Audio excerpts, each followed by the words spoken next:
carbohydrate, and things have changed quite a bit here again as well. So there are some new targets, or the targets are very similar actually, but the way we're talking about the use of carbohydrate has undoubtedly changed. So what we're trying to do, and both guidelines, both these and a paper that's currently unpublished in Journal of Metabolism or whatever, clearly states that carbohydrate is still king in terms of athletic performance. So there is no two ways around it. Carbohydrate is what's going. Is it just me whose signal is dodgy? I don't know, Jen. I know Rich had a dodgy signal, but that was definitely his end. I'm showing it quite solid, so I think it's okay.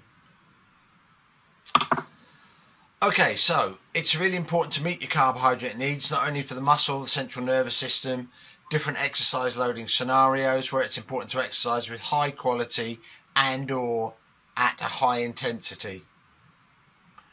These general recommendations should be fine-tuned with individual consideration to the total energy needs. So again, you need to understand the athlete's overall energy requirement, and then you base your carbohydrate guidelines on that energy requirement. So that hasn't changed. We're still looking at overall energy expenditure and then matching up our carbohydrate requirements to that. But what has changed now is where and when we use certain carbohydrate ratios and regimes, I should say.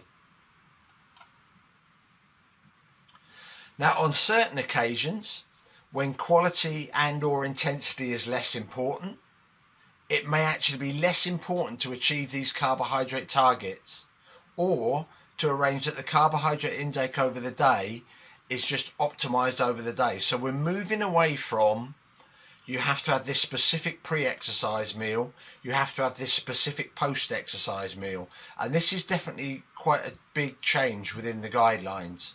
Whereas before it was always very clear you should do this before, you should do this during, you should do this after.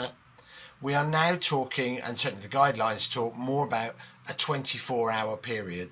There are specific circumstances where pre and post are stipulated, but there's more flexibility within this now in terms of where you are in the training cycle, what you're trying to achieve with your training. And so that flexibility means that the carbohydrate intake can be chosen to suit the energy goals, the food preferences, and what food's available. So it makes it slightly easier for the sports nutritionist in terms of designing the diet. What is also interesting, and I haven't seen this in ACSM guidelines before, it now accepts that in certain scenarios where the focus is on a certain training stimulus or adaptive response, low carbohydrate availability may be deliberately achieved by reducing total carbohydrate intake or by manipulating the carbohydrate intake related to the training sessions. And so we're talking about training in a fasted state, or perhaps undertaking this second training session in a fasted state. Now, this has never been included in ACSM guidelines before, so they are kind of keeping up with the times in terms of what training regimes people are using. And I'll talk more about this eating low and training high in a minute.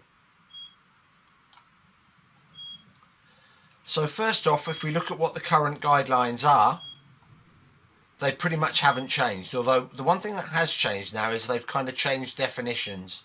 And we've gone light, moderate, high and very high. But in terms of what those guidelines are, you can see they really haven't changed. Although what has changed is that the lower end used to be just 5 grams, and they do now talk about, for low intensity sports, 3 to 5 grams per kilogram body weight. Moderate sports, so this is training an hour a day, 5 to 7, that's still fairly similar. We're moving up into the endurance range, but they are stipulating how many hours per day, 6 to 10. And then they accept that at the very high volumes of training, may be as high as 12 grams per kilogram.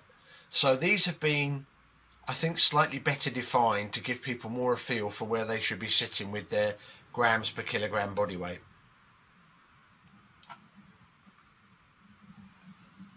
So we've now got a range from 5 to 12. It's accepted that carbohydrates are maintain blood glucose levels during exercise and replace muscle glycogen. And the key thing, again, quite a new statement really, the amount required depends on the athlete's total daily energy expenditure, the type of sport they're participating in, their sex, and environmental conditions. So they're not just carte blanche going, these are the guidelines for this sport, do this. They are now highlighting that you've got to take into account the whole picture. So again, that's quite a shift in terms of